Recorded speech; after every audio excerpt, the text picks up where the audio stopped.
Hello students, welcome back to my YouTube channel. आज मैं बहुत ही इम्पॉर्टेंट टॉपिक लेकर के आया हूँ, वो है सिमिलैरिटी ऑफ ट्राइंगल्स। क्लास 10 की सबसे इम्पॉर्टेंट टॉपिक है।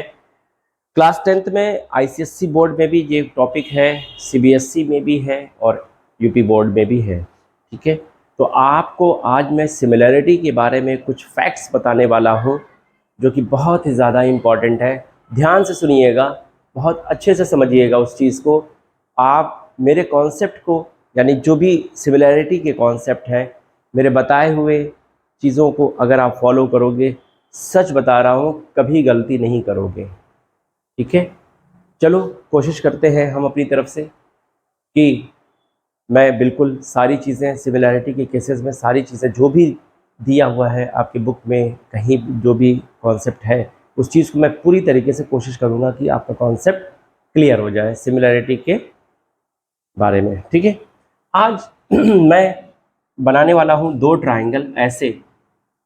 जैसे मान लीजिए कि एक ट्राइंगल है आपका ए बी और सी, और एक और ट्राइंगल ले लें हम, थोड़ा बड़ा हो जाए, P Q R. Thales theorem आपने पढ़ा था, याद करिए। थेल्स थ्योरम क्या कह रहा था कि अगर किसी भी ट्राइंगल में किसी दो साइड एक लाइन बी से ऐसे ड्रॉ की जाए, एक लाइन ऐसी ड्रॉ की जाए जो किसी एक साइड के पैरेलल हो, मान लीजिए इसके पैरेलल है। तो थेल्स थ्योरम में ये कह रहा था कि ये जो ट्राइंगल की जो साइड्स हैं, वो जो डिवाइड हो रही हैं टू डिस्टिंक्ट पॉइंट पर, यहाँ पर और यहाँ पर, तो इनके जो रेशियो है A D upon D B, A E upon E C, ये इक्वल होते हैं। थेल्स थ्योरम में यही था। ठीक है, अब उसी का यूज़ हम करेंगे यहाँ पे। अब देखिए सिमिलैरिटी ये बहुत ही इंपॉर्टेंट चीज़ थी। अब इसको इससे रिलेट किया जाए अगर, तो यहाँ पे देखिए कि ये ट्राइंगल पी क्यू आर बड़ा है, ठीक है, और ए बी सी बड़ा है। ए बी सी छोटा ट्राइंगल है और पी क्यू आर बड़ा ट्राइंगल है। अगर ये एंगल इक्वल हो जाए इस वाले एंगल के, अगर ये एंगल इस एंगल के इक्वल हो जाए, और अगर ये वाला एंगल इस वाले एंगल के इक्वल हो जाए, तो ये दोनों ट्राइंगल सिमिलर कहलाएंगे।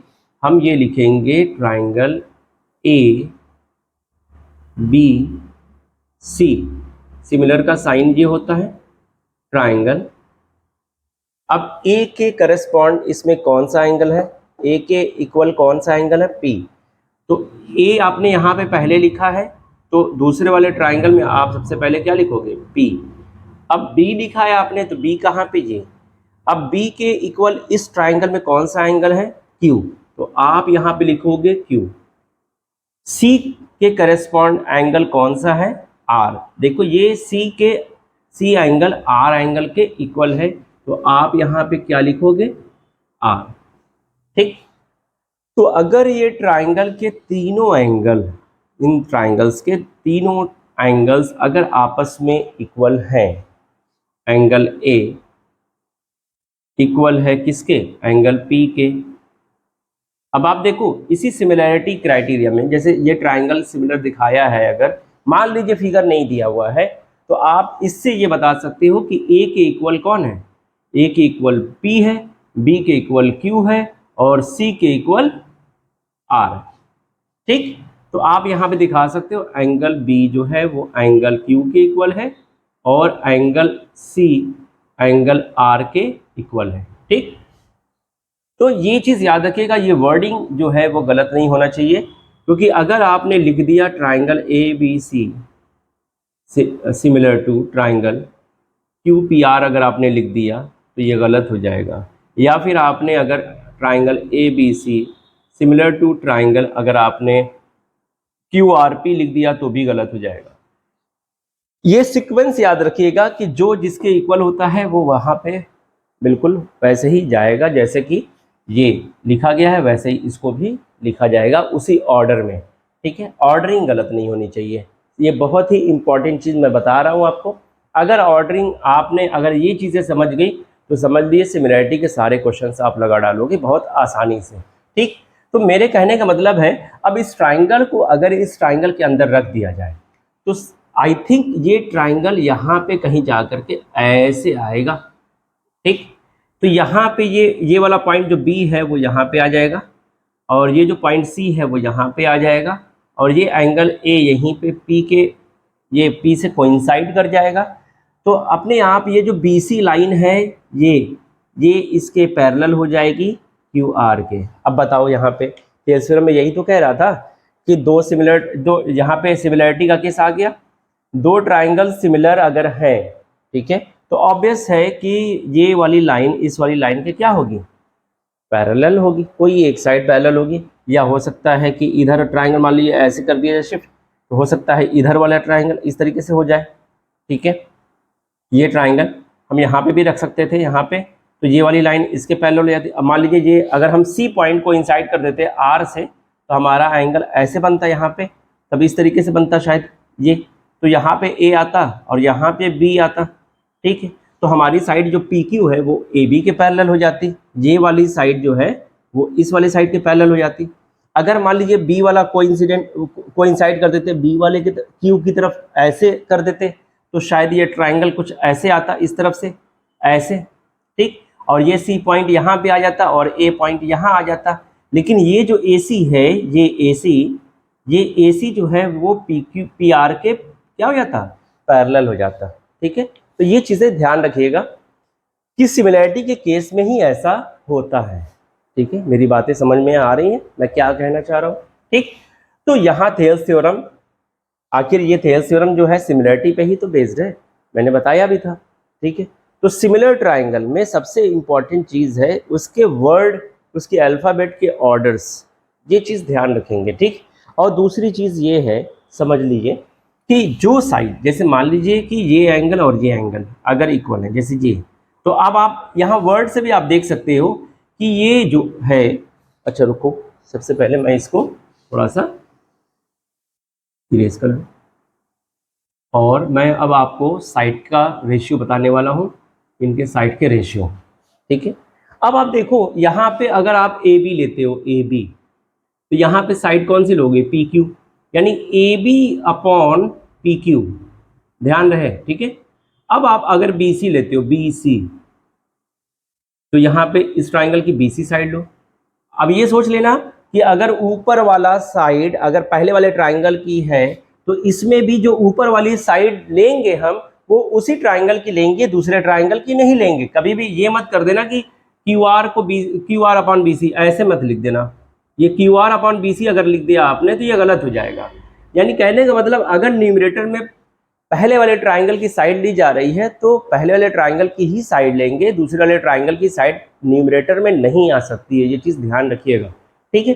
तो अगर आप ए बी ले रहे हो तो इसमें पी क्यू लोगे, अगर आप इसमें बी सी ले रहे हो तो इसमें क्यू आर लोगे, तो B C upon Q R. मेरी बातें समझना गौर से, एक एक चीज़ बहुत ही इंपॉर्टेंट टॉपिक मैं बता रहा हूँ, ठीक है। अब अगर आप सी ए ले लो, सी ए साइड, ठीक, तो इसमें लोगे आर पी साइड, तो आपका जो सी ए साइड है वो आर पी, ठीक, यहाँ पे क्या लोगे, आर पी। तो ये जो साइड के जो रेशियो हैं ये आपस में क्या होंगे, इक्वल होंगे, क्या होंगे, इक्वल होंगे, ठीक है।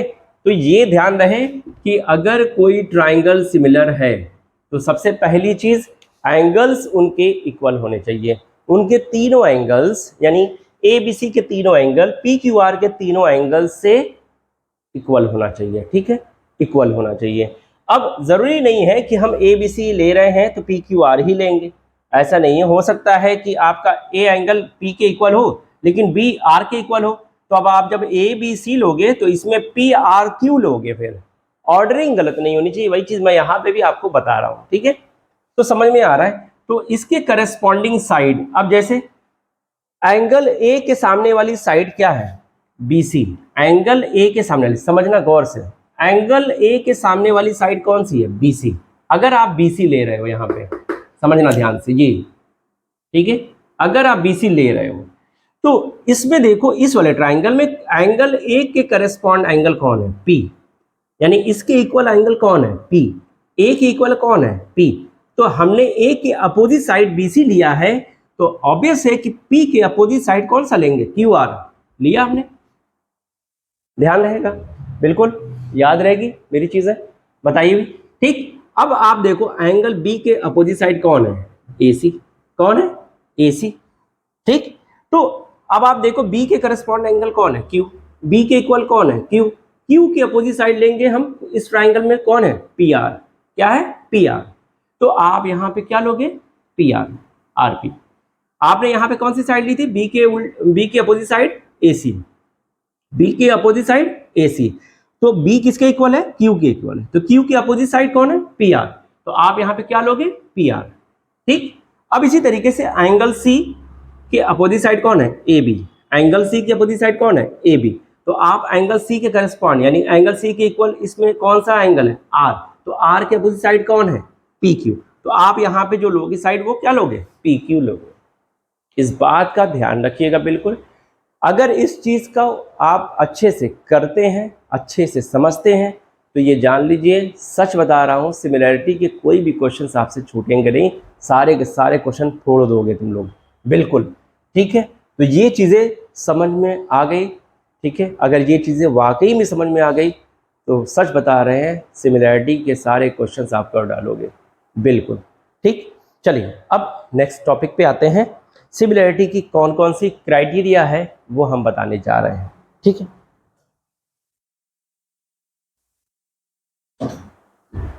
नाउ अब मैं बताने जा रहा हूं क्राइटेरिया फॉर सिमिलैरिटी। सिमिलैरिटी की क्राइटेरिया क्या होता है? देखिए, सबसे पहली चीज है डबल ए, ठीक, या फिर हम ये कह लें ट्रिपल ए, ये भी कह सकते हैं, ठीक। डबल ए और ट्रिपल ए। दूसरा है SSS और तीसरा है SAS। अब आप कहोगे कि सर ये तो कॉन्ग्रुएंसी वाला कॉन्सेप्ट है। कॉन्ग्रुएंसी वाला तो है, बट वहां पे अलग चीज थी, वहां पे साइड इक्वल थे। यहाँ साइड के रेशियोज इक्वल की बात कर रहे हैं, साइड के रेशियोज को इक्वल होने की बात कर रहे हैं। वहां साइड इक्वल थी, यहाँ साइड इक्वल नहीं है। यहाँ साइड छोटी बड़ी है, उनके रेशियोज इक्वल होंगे, मैं ये कहना चाह रहा हूं, ठीक। तो double A similarity, triple A similarity, triple S और SAS। अब ये क्या होता है, एक एक चीज करके बारी बारी समझ लेते हैं। सबसे पहली चीज, मान लें दो ट्राइंगल है, एक ये और दूसरा ये, ठीक। मान लीजिए ये एंगल इस एंगल के इक्वल है, ये A है, ये P है। मान लीजिए ये एंगल B इस एंगल के इक्वल है, इस एंगल के इक्वल है Q, और ये C, ये आपके R के इक्वल है, ठीक है। तो यहां पे देखो एंगल एंगल सिमिलैरिटी हो गई। मान लीजिए C इक्वल नहीं है, नहीं दिखा रहे हैं हम C इक्वल है कि नहीं है, इसको ना दिखाएं, सिर्फ दो एंगल दिखा रहे हैं कि एंगल A एंगल P के इक्वल है, एंगल B एंगल Q के इक्वल है। एंगल A एंगल P के इक्वल है और एंगल B एंगल Q के इक्वल है, ठीक। तो डबल ए हुआ कि नहीं, ये एंगल और ये एंगल, तो डबल ए सिमिलरिटी हुआ। ऑब्वियस है, आप खुद सोचो कि ट्राइंगल की अगर दो एंगल्स आपस में इक्वल हैं तो तीसरा एंगल तो ऑटोमेटिकली इक्वल होगा वो, ठीक है। तो अगर आप दो एंगल इक्वल दिखा रहा है अगर, तो आप डबल ए सिमिलरिटी से आप कह सकते हो कि ये दोनों ट्राइंगल क्या है? सिमिलर है। यानी triangle ABC similar to triangle PQR। आपको याद रहना चाहिए सिमिलरिटी का साइन ये होता है, और ये वाली साइन याद है, क्लास 9th में आपने पढ़ा होगा, ये कॉन्ग्रुएंसी का साइन है। कॉन्ग्रुएंस, दो ट्राइंगल को कॉन्ग्रुएंस दिखाने के लिए, ठीक, यूज करते हैं इन सिंबल का, ठीक। तो यहाँ पे हम लिख सकते हैं कि triangle ABC similar to triangle PQR, ठीक है, कैसे? By double A similarity criteria. ठीक है, डबल ए सिमिलरिटी क्राइटेरिया से हम ये कह सकते हैं कि ये दोनों ट्राइंगल क्या है, सिमिलर है। ठीक, दूसरी चीज, अगर तीनों एंगल दे दे भाई, ठीक है, और अच्छी बात है, दो एंगल तो इक्वल थे ही, तीसरा एंगल भी इक्वल हो गया, तो हम यहाँ पे ट्रिपल ए से भी कर सकते हैं। ठीक है, ट्रिपल ए से भी कर सकते हैं, यहाँ पे दे देगा। चलो भाई, अभी तक दो एंगल था, अब तीनों दे दिया तो और अच्छी बात है, मेरे लिए तो और अच्छा है।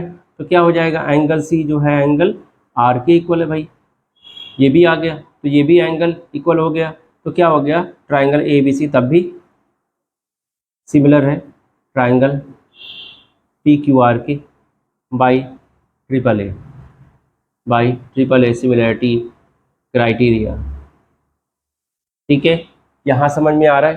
ठीक, तो एक चीज़ तो क्लियर हो गई कि अगर दो ट्राइंगल को हम तभी बोलेंगे सिमिलर जब उनके दो एंगल, कम से कम दो एंगल इक्वल हो, तो वो दोनों ट्राइंगल सिमिलर होंगे। और अगर तीनों एंगल इक्वल है तो और अच्छी बात है, वो दोनों ट्राइंगल को हम सिमिलर बोल सकते हैं, बिल्कुल बोल सकते हैं।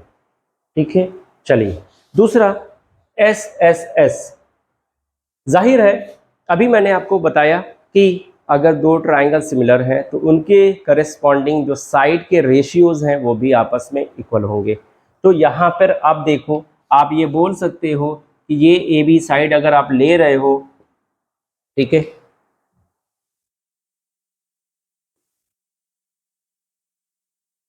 ये ए बी साइड अगर आप ले रहे हो, ए बी अगर ये इक्वल है तो इनके साइड के रेशियो भी इक्वल होंगे।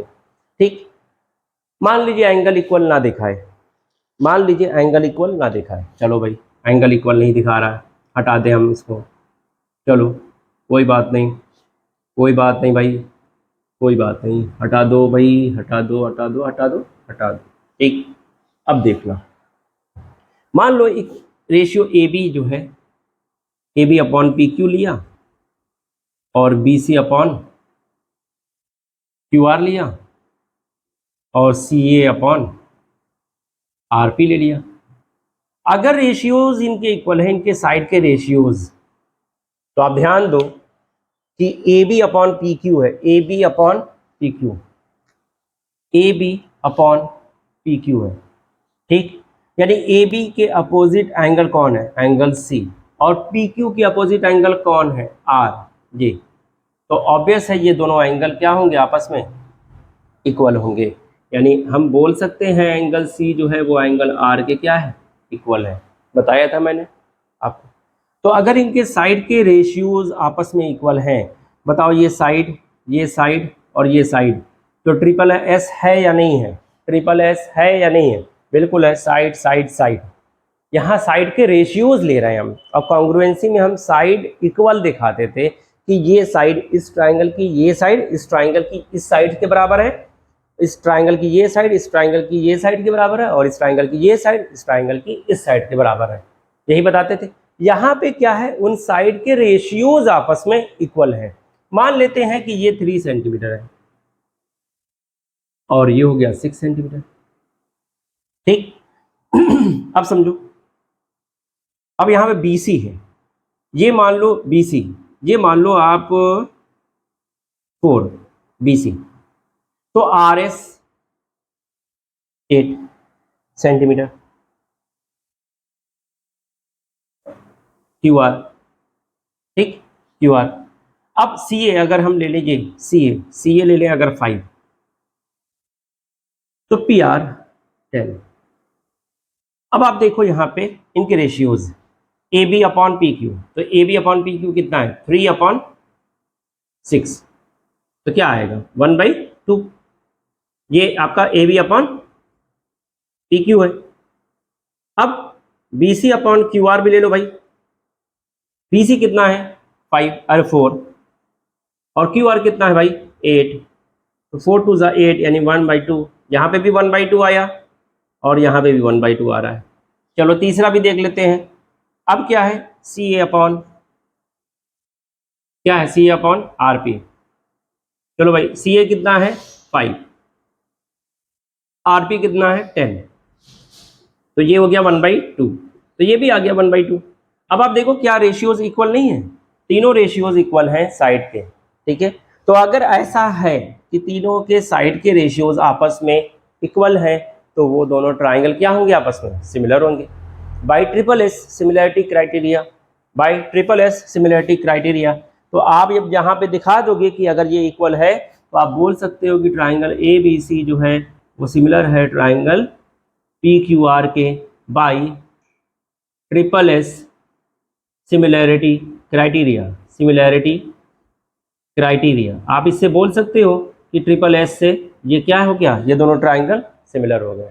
क्लियर है। चलो अब लास्ट बचा SAS, इसको भी हम समझ लेते हैं कि ये कैसे होगा।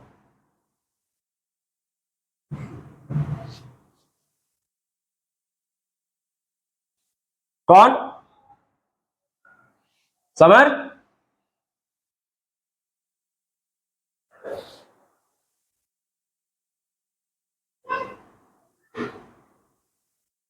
अब SAS हम समझ लेते हैं कि SAS क्या होता है। SAS मान लीजिए ये ट्राइंगल है और एक ट्राइंगल हमने ये ले लिया, ठीक है। ये मान लीजिए ABC और ये मान लीजिए PQR, ठीक है। अब इसमें मान लें कि एंगल B जो है, एंगल B एंगल Q के इक्वल हो जाए, एंगल Q के इक्वल हो जाए, ठीक। और मान लें कि ये जो AB है, जैसे मान लीजिए एंगल B दिया है एंगल Q के इक्वल, और दिया है कि AB अपॉन PQ इक्वल है BC अपॉन QR के। अगर ये दो चीज़ दी है, एक एंगल और दो साइड के रेशियोज, वो भी वो दो साइड, एक ये और एक ये, आप देख रहे हो यहाँ से ऐसे आ रहे हो, तो इन दोनों साइड के इंक्लूडिंग एंगल लिया, इनके बीच वाला एंगल, ये दो साइड है AB और BC, ये साइड है ऐसे, तो इनके बीच वाला एंगल यानी ये, ठीक। अब आप इधर से आओ, ये साइड PQ और ये साइड QR, ये साइड PQ और ये साइड QR, तो इनके बीच वाला एंगल कौन आ रहा है, Q। तो ये इसके इक्वल है कि नहीं, देखो ये साइड ले रहा है AB, तो इसमें ये साइड ले रहा है PQ, ठीक।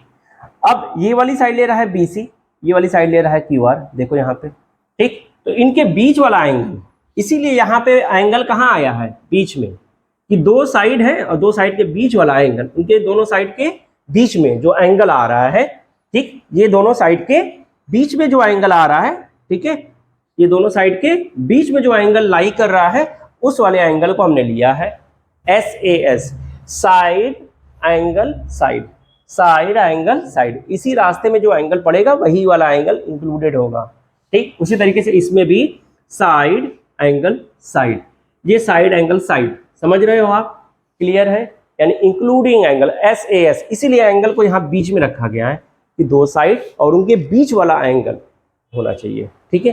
ये नहीं कि इधर वाला एंगल ले लें, नहीं, कभी नहीं। अगर ऐसा हुआ तो गलत हो जाएगा, इधर वाला एंगल नहीं हो सकता, इधर वाला एंगल नहीं हो सकता। अगर ये दो साइड दिए हुए हैं इसी रास्ते में, तो आप इसी बीच वाले रास्ते में जो पड़ेगा एंगल, उसी एंगल को इंक्लूड करेंगे। अगर मान लो कि इधर से जाते AC और CB, तो ये वाला एंगल C इंक्लूड होता है। अगर मान लो आप इसमें PRQ इस वाले रास्ते से जा रहे हो, तो बीच वाले में कौन एंगल पड़ेगा, R, तो आप PRQ यानी कि ये वाला एंगल इंक्लूड करोगे, एंगल R SAS में। क्लियर है। चलो, तो इतना आज बहुत काफ़ी है आपके लिए, डोज ज़्यादा हो जाएगा तो दिक्कत हो जाएगी, इसलिए बेहतर है कि जितनी चीज़ें हमने आपको समझाई हैं पहले उस चीज़ को समझ लीजिए, अच्छे से ध्यान से रिपीट कर करके देखिए। अगर आपको नहीं समझ में आ रहा है, मेरे वीडियोस को ज़्यादा से ज़्यादा देखिए, समझिए उस चीज़ को। आपको मैं बता रहा हूँ, सच में एक भी क्वेश्चन आपसे छूटेगा नहीं, सारे क्वेश्चन लग जाएंगे, ठीक है। चलिए मिलते हैं नेक्स्ट वीडियो में एक्सरसाइज के क्वेश्चन के साथ, और हमारी वीडियोस को ज़्यादा से ज़्यादा अपने दोस्तों को शेयर करें, लाइक करें, सब्सक्राइब करें। थैंक यू, मिलते हैं नेक्स्ट वीडियो में।